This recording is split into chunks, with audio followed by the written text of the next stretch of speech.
Assalamualaikum warahmatullahi wabarakatuh. Halo semuanya, kenalin aku Sally Aprilia Damayanti dengan NPM A1C024054 dari Program Studi Pendidikan Matematika Fakultas Keguruan dan Ilmu Pendidikan. Di video kali ini, aku akan menjelaskan tentang filsafat pendidikan dan teori manajemen pendidikan, yakni mata kuliah pengelolaan pendidikan dengan dosen pengampu Dr. Muhammad Kristiawan, MPD. Langsung aja yuk kita mulai. Yang pertama yang akan kita bahas yaitu filsafat pendidikan. Filsafat pendidikan terdiri dari dua kata, yaitu filsafat dan pendidikan. Filsafat adalah suatu pandangan tentang dunia dan segala hal yang ada di dalamnya. Lalu yang kedua adalah pendidikan.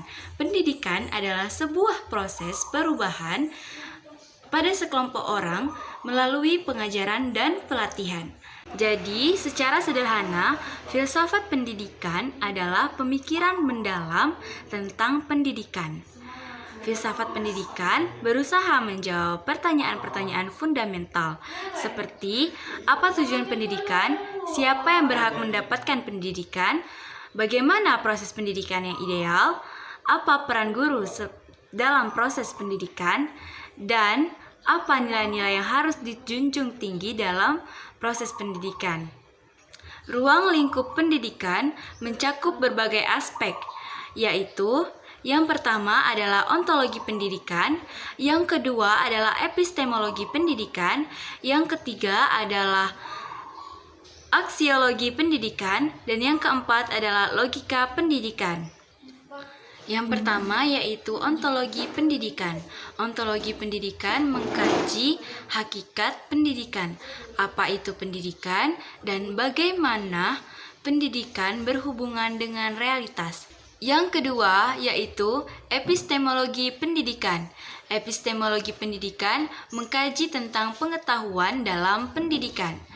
Bagaimana kita memperoleh pengetahuan dan apa yang dianggap sebagai pengetahuan yang valid. Yang ketiga adalah aksiologi pendidikan. Aksiologi pendidikan mengkaji tentang nilai-nilai yang mendasari pendidikan. Nilai-nilai apa yang harus dijunjung tinggi dalam proses pendidikan dan bagaimana nilai-nilai tersebut dapat diterapkan kepada peserta didik. Lalu, yang keempat adalah logika pendidikan. Logika pendidikan mengkaji tentang penalaran dalam pendidikan. Bagaimana kita dapat berpikir secara logis dalam proses pembelajaran, dan bagaimana kita dapat mengambil keputusan yang rasional dalam pendidikan. Lalu selanjutnya, kita akan membahas tentang aliran-aliran dalam filsafat pendidikan. Aliran-aliran dalam filsafat pendidikan ada 4.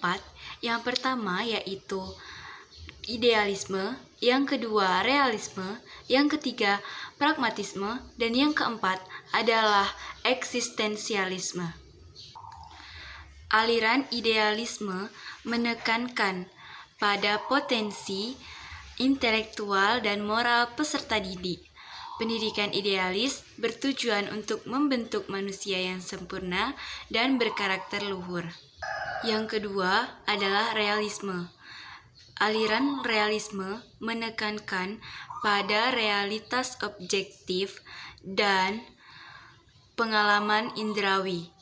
Pendidikan realistis bertujuan untuk memberikan pengetahuan yang faktual dan keterampilan yang berguna bagi dunia nyata. Yang ketiga yaitu pragmatisme.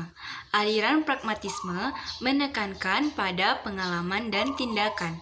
Pendidikan pragmatis bertujuan untuk mengembangkan kemampuan peserta didik dalam memecahkan masalah dan beradaptasi dengan lingkungan.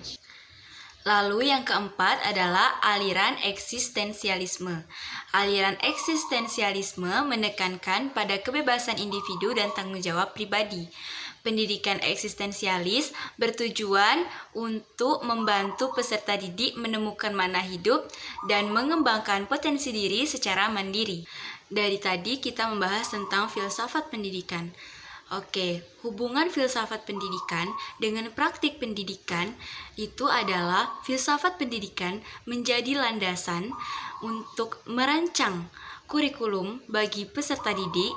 Lalu yang kedua adalah memilih metode pembelajaran yang tepat, dan yang ketiga adalah menciptakan lingkungan belajar yang kondusif. Selanjutnya, kita akan membahas teori manajemen pendidikan.